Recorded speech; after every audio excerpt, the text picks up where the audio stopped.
आज के इस वीडियो में जीके के लिए 19वां भाग लेके आ रहे हैं। आपको बता दें कि आप इस वीडियो का पीडीएफ डाउनलोड कर सकते हैं और इसका टेस्ट भी दे सकते हैं। उसके लिए आपको ये वाला ऐप डाउनलोड करना होगा, जिसका लिंक आपको इस वीडियो के डिस्क्रिप्शन में और पहले कमेंट बॉक्स में मिल जाएगा। क्वेश्चन है कि हिंदू तथा ईराना वास्तुकला का सबसे पहला समन्वय देखने को कहाँ पर मिलता है? आपके विकल्प है ताजमहल, पंचमहल, लाल किला और शेर शाह के मकबरा। आपके पास 5 सेकंड होगा हर एक क्वेश्चन का उत्तर बताने के लिए और अपना उत्तर कमेंट करके जरूर बताएं। देखिए, जहां पर आपको बताना है कि हिंदू और ईरानी मतलब कि दोनों का वास्तुकला का दोनों जब एक ही जगह मिलके बात की जाए तो ये मिलता है शेर शाह के मकबरा में। शेर शाह का मकबरा कहाँ पे है? तो सासाराम में। सासाराम मतलब कि आज का बिहार। अगला क्वेश्चन है कि पशु पक्षी को जिस चित्रकला में विशेष स्थान मिला है वह कौन सा है? यहाँ पे आपके विकल्प है कि बूंदी शैली, अलवर शैली, किशनगढ़ शैली, द्रविड़ शैली। तो अगर हम बात करें पशु पक्षियों के चित्र की तो ये आप देखेंगे कि लगभग हर एक शैली में इनका फोटो मिलता है आपको, लेकिन यहाँ पे कहा गया है विशेष स्थान, तो ये है बूंदी शैली में। अगला क्वेश्चन है कि बुद्ध और मीराबाई के जीवन दर्शन में मुख्य साम्य क्या था? साम्य मतलब कि एक जैसा। ऑप्शन है अहिंसा, व्रत का पालन, निर्वाण के लिए तपस्या, संसार दुखपूर्ण है, सत्य बोलना। तो यहाँ पे इन दोनों में कॉमन था संसार दुखपूर्ण है। भगवान बुद्ध ने भी कहा था कि अगर आपका जन्म हुआ है तो दुख तो होगा ही। अब ये आपको निर्णय लेना होगा कि आप कितना दुख चाहते हैं। अगला है कि सिंधु घाटी के लोग विश्वास करते थे। आपके विकल्प है आत्मा और ब्रह्मा में, कर्म कांड में, यज्ञ प्रणाली में और मात्र शक्ति में।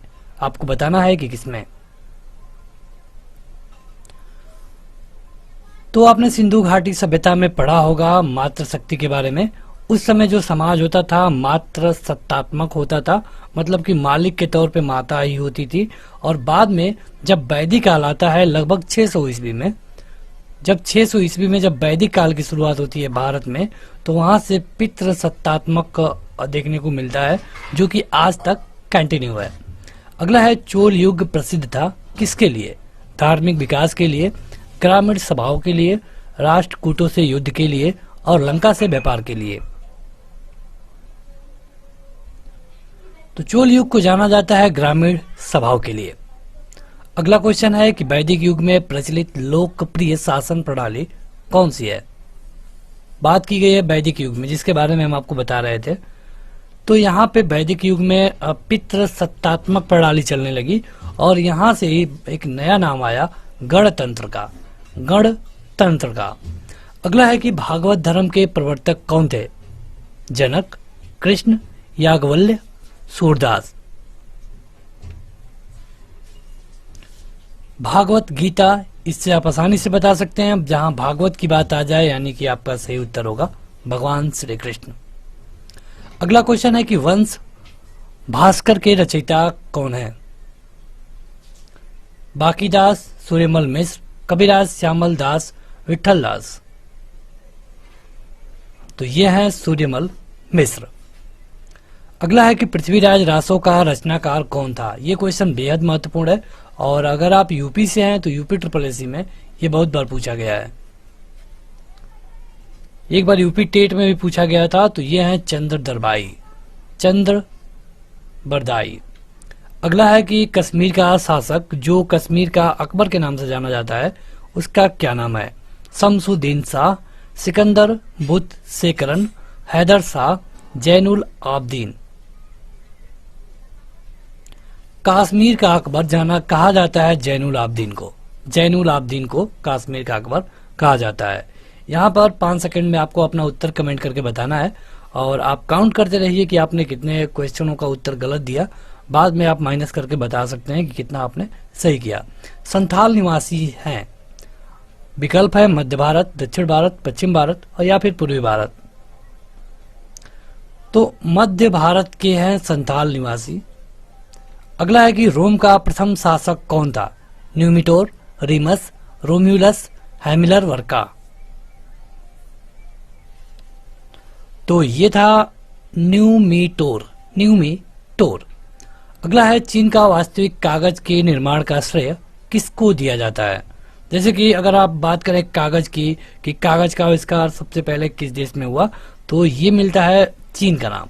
लेकिन चीन में वास्तविक कागज का जो श्रेय है किसको दिया जाता है, किस व्यक्ति को, तो ये है साई लुन। अगला है शशांक को किस शासक ने पराजित किया। पराजित किया गया था हर्षवर्धन के द्वारा। वीर भारत समाज किसने स्थापित किया। जोरावर सिंह बारहट, गोकुलदास असावा, एस्टर आदिएंद्र, विजय पथिक। अगर हम बात करें वीर भारत समाज की तो ये है विजय पथिक। दिल्ली की प्रसिद्ध जामा मस्जिद का निर्माण किसने किया।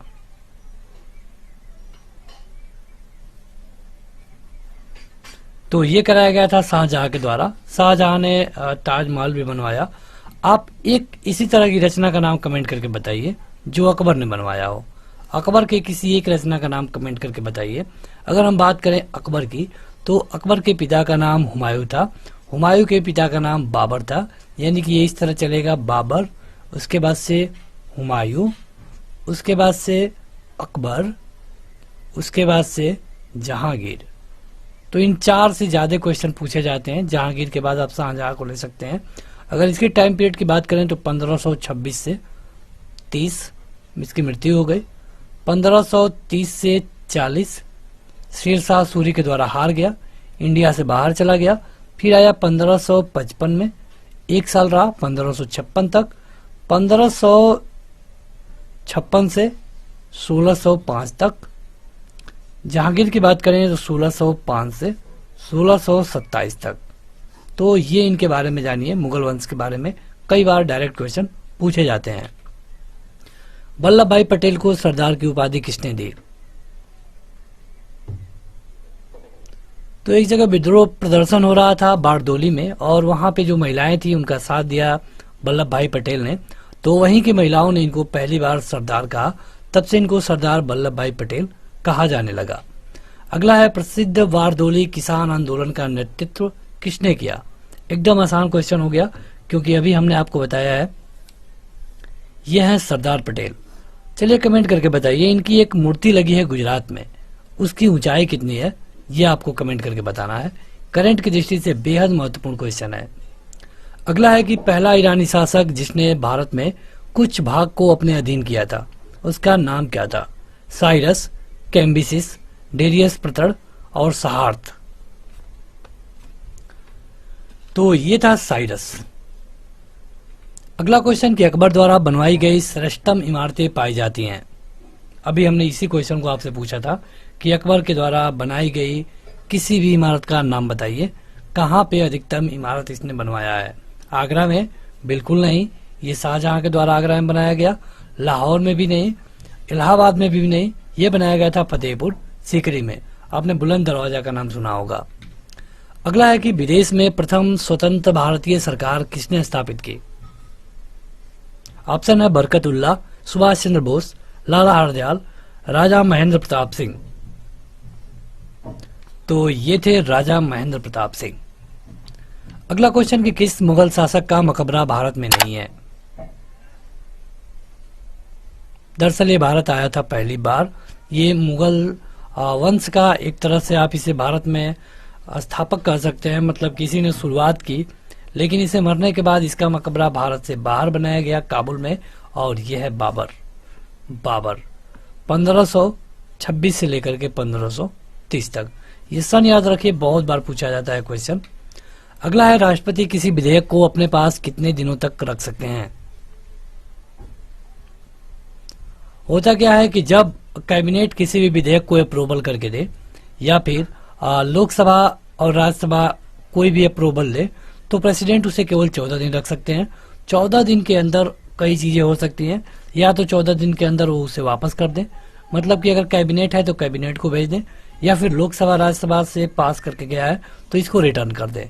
होगा क्या कि अगर इसमें कोई रिटर्न करना चाहते हैं तो करके फिर से राष्ट्रपति को भेजेंगे और उन्हें 14 दिन के अंदर ऊपर साइन करना उस पर जरूरी होगा। अगला क्वेश्चन है कि लोकसभा के कार्यकाल की अवधि कितनी है?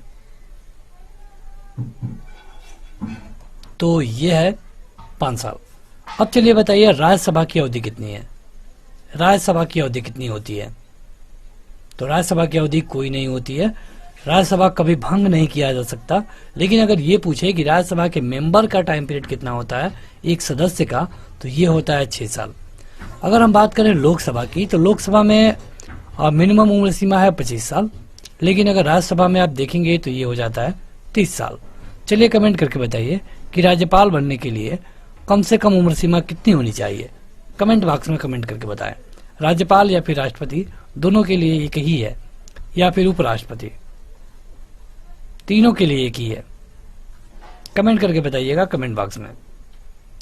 राज्यसभा की बैठकों की अध्यक्षता कौन करता है? महत्वपूर्ण क्वेश्चन है, क्योंकि लोकसभा में तो एक स्पीकर होता है, राज्यसभा की बात करें तो यहाँ पे होते हैं वाइस प्रेसिडेंट। अच्छा, हमने ये उपराष्ट्रपति का पद कहां से लिया है? अमेरिका से। अगला है कि प्रति 2 वर्ष में राज्यसभा के कितने सदस्य कार्यनिवृत्त हो जाते हैं? मतलब कि रिटायर हो जाते हैं, उनका टाइम पीरियड खत्म हो जाता है। तो यह है 1/3। मतलब कि यहाँ पे राज्यसभा में 250 मेंबर होते हैं और मिनिमम उम्र सीमा है 30 साल। यहाँ पे ऐसे डिजाइन किया गया है कि हर 2 साल में 1/3 लोग रिटायर होते रहते हैं, लेकिन प्रति व्यक्ति की टाइम पीरियड देखें तो ये 6 साल का होगा। अगला क्वेश्चन है कि भारत के राष्ट्रीय ध्वज की लंबाई और चौड़ाई का अनुपात कितना है? अच्छा क्वेश्चन है, लेकिन बिल्कुल आसान है। तो यह है 3/2। मतलब कैसे 3? ऐसे 2। चलिए क्वेश्चन बताइए, राष्ट्रीय गीत इसको कितने सेकंड में गाते हैं? पहले ध्यान से देखिए, राष्ट्रीय गीत को कितने सेकंड में गाया जाता है? कोई आपका उत्तर गलत ना हो, इसलिए इसे जरूर ध्यान से पढ़िए। राष्ट्रीय गीत को कितने टाइम पीरियड में गाया जाता है? कमेंट करके बताइएगा। अगला है, भारत के राष्ट्रपति द्वारा 2 व्यक्तियों को किसका प्रतिनिधित्व करते हुए लोकसभा का सदस्य बनाने के लिए मनोनीत किया जाता है? तो यह है अंगल भारतीय। अंगल भारतीय क्या मतलब होता है? देखिए, जब बात करें अगर हम 1950 की, तो जब यहाँ से अंग्रेज चले गए तो फिर भी कुछ ऐसे अंग्रेज व्यक्ति थे जो कि यहाँ पे रहना उनको पसंद था। वो लोग यहाँ पे रुक गए और उनकी संख्या कुछ ही बची है भारत में। तो अब क्या होगा कि जब उनकी संख्या बिल्कुल कम है, तो जाहिर सी बात है कि उनमें से कोई व्यक्ति जीत कर नहीं आ सकता, क्योंकि यहाँ के लोगों के मन में एक तरह से उनके प्रति नफरत है, कोई उनको मत देगा नहीं। तो उस कंडीशन में वो जितने भी लोग बचे हैं उनका प्रतिनिधित्व देने के लिए लोकसभा में 2 लोगों को प्रेसिडेंट के द्वारा नामित किया जा सकता है। अगला है कि राज्यों के गवर्नर संविधान के तहत किसके प्रति अपने आचरण के लिए उत्तरदायी होते हैं? तो ये रहते हैं प्रेसिडेंट ऑफ इंडिया के लिए। प्रेसिडेंट ऑफ इंडिया यानी कि राष्ट्रपति इनको रखता है, इनको हटा सकता है समय से पहले भी, बिना किसी कारण के। कोई कारण नहीं रहेगा फिर भी राज्यपाल को हटाया जा सकता है, और ये अधिकार है केवल और केवल राष्ट्रपति को। अगला है कि भारत में योजना अवधि में कुल कितनी बार योजना अवकाश हुआ है? देखिए, योजना अवधि क्या है? तो पंचवर्षीय योजना की बात की गई है। पंचवर्षीय योजना जो कि 5 साल के लिए बनाई जाती थी। पहले 51 से 55, फिर 55 से 60, फिर इस तरह बनाई गई। लेकिन इसमें 3 बार गैप हो गया, और गैप होने के कई कारण थे। एक बार सूखा पड़ा, एक बार युद्ध हुआ, और एक बार सरकार बदल गई थी। बीच में मोरारजी देसाई की सरकार आई थी। अगर आप 1977 को देखें तो उस समय योजना अवकाश हुआ था। ये हुआ था 3 बार। अगला है कि राज्यसभा सदस्यों का कार्यकाल कितना होता है? अभी हमने इसके बारे में आपको बताया है। राज्यसभा का कार्यकाल नहीं पूछा है। अगर राज्यसभा का पूछा होता तो ये नहीं होता है, कोई इसका टाइम पीरियड नहीं है। लेकिन राज्यसभा सदस्यों की बात करें तो 6 साल का। अगला है कि मंत्रिमंडल सचिवालय पर नियंत्रण कौन करता है?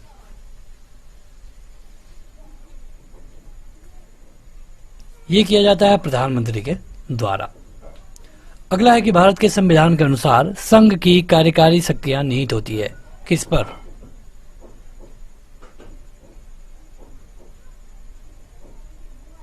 देखिए, यहाँ पे ये क्वेश्चन में थोड़ा सा आपको क्लियर होना जरूरी है।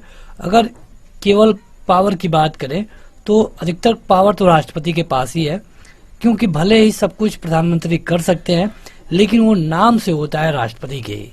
यहाँ पे आपका सही उत्तर होगा राष्ट्रपति के। लेकिन अगर इस मतलब रियल पावर की बात करें तो ये होगा कैबिनेट में।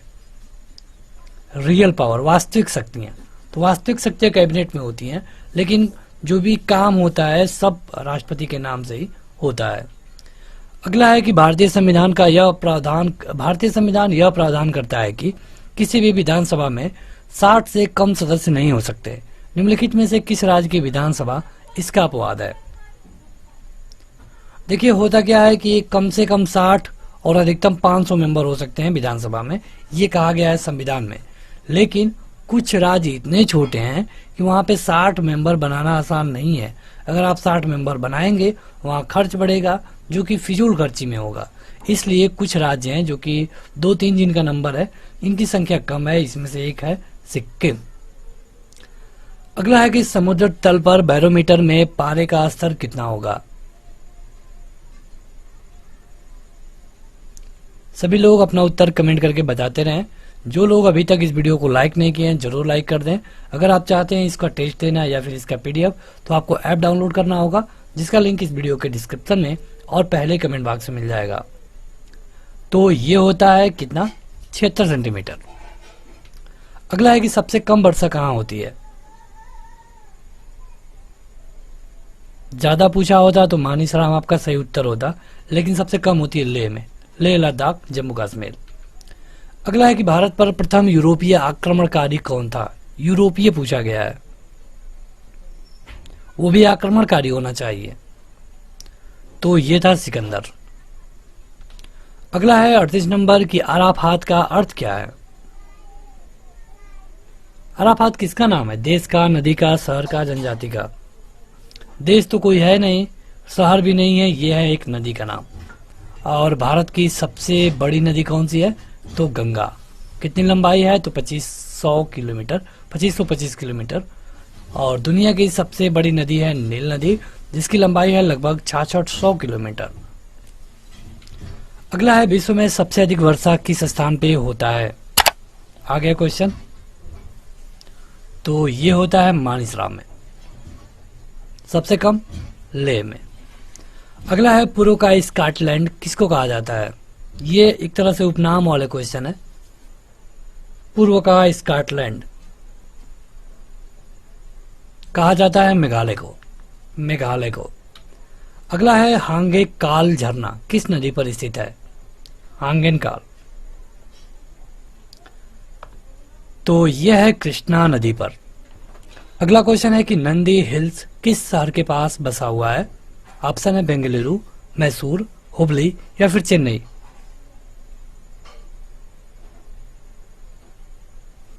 यह है बेंगलुरु। अगला है कि भारतीय राज्य त्रिपुरा की राजधानी कहाँ है? कमेंट करके बताएं। ये क्वेश्चन हम छोड़ देते हैं, आप खुद कमेंट करके बताइएगा, उतना हार्ड नहीं है, बिल्कुल आसान क्वेश्चन है। अगला है कि कर्नाटक में स्थित बहु परियोजना नदी घाटी का नाम बताइए। मतलब कि ये इसमें से कौन सी ऐसी परियोजना है जो कि कर्नाटक में स्थित है? तो यह है तुंगभद्रा।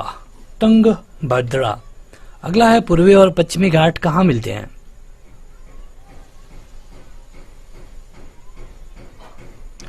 तो पूर्वी और पश्चिमी घाट मिलते हैं नीलगिरी पहाड़ी पे। अगला है कि सूर्य के सबसे निकटतम ग्रह कौन सा है? बिल्कुल आसान क्वेश्चन, यह है बुध, जो कि केवल 88 दिनों में सूर्य का एक चक्कर लगा लेता है। बुध के बाद कौन सा ग्रह आता है बताइए कमेंट करके। शुक्र के बाद पृथ्वी के बाद मंगल। अगला है कि रिएक्टर स्केल से क्या मापा जाता है? रिएक्टर स्केल की हम बात करते हैं तो इस पे क्या मापते हैं? जो लोग अभी तक इसको लाइक नहीं किए हैं जरूर लाइक कर दें। इसे अपने दोस्तों में शेयर भी करिए ताकि ज्यादा लोगों तक ये वीडियो पहुंच सके। रिएक्टर स्केल से मापते हैं भूकंप। अगला है कि राष्ट्रीय योजना समिति के अध्यक्ष पद पर नियुक्त होने वाले व्यक्ति कौन थे? ये थे पंडित जवाहरलाल नेहरू, जो कि हमारे पहले प्रधानमंत्री भी हैं। राष्ट्रीय योजना समिति की रिपोर्ट कब प्रकाशित की गई? ये आजादी से पहले की बात है और ये हुआ था 1938 में। अगला क्वेश्चन कि योजना आयोग का गठन कब हुआ? योजना आयोग, जिसको 1 जनवरी 2015 से बदल करके नीति आयोग कहा जाता है, तो इसका गठन किया गया था मार्च 1950 में। तो बस आज के इस वीडियो में इतना ही। यहाँ पे हमने 50 क्वेश्चन कवर किया। अब आप कमेंट करके बताइए कि 50 में से आपने कितना सही किया। इस वीडियो को लाइक करने के साथ इस ऐप को जरूर डाउनलोड करें, जिसका लिंक इस वीडियो के डिस्क्रिप्शन में और पहले कमेंट बॉक्स में मिल जाएगा। आज के इस वीडियो में इतना ही। Thank you.